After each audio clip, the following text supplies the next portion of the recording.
Les cimetières sont remplis de personnes qui ont voulu vivre pour plaire aux gens. Les cimetières sont remplis de personnes qui ont toujours eu un moyen de pouvoir justifier leurs péchés et leurs mauvaises actions.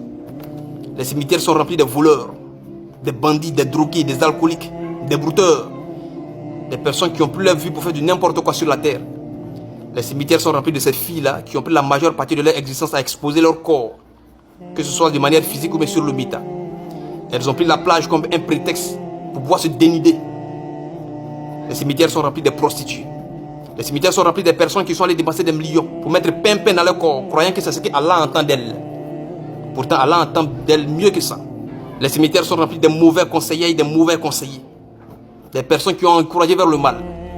Les cimetières sont remplis de pères et de mères de famille qui ont induit les enfants en erreur.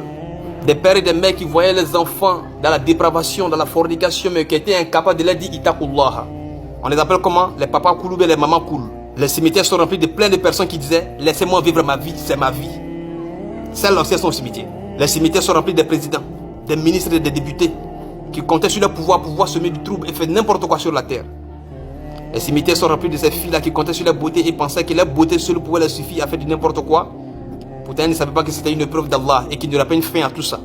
Jusqu'à ce que la mort les rattrape tous. Jusqu'à ce que le décret d'Allah les rattrape tous. Kullu nafsin dha'iqatul maut. Tout le monde va goûter à la mort. Wa innama tuwaffawna ujurakum yawmal qiyamah. Ce n'est qu'au jour de la résurrection que vous recevrez votre entière rétribution. Faman zuhziya anin nar fa udkhila al-jannah. Celui qui a été préservé de l'enfer et introduit au paradis. Faqad faz. Aura certes réussi. Et ces personnes sont entièrement dans les tombes. La question qu'on se pose, qu'est-ce qu'ils sont en train de vivre actuellement? En tout cas, c'est pas bonne chose. C'est pas moi qui le dis.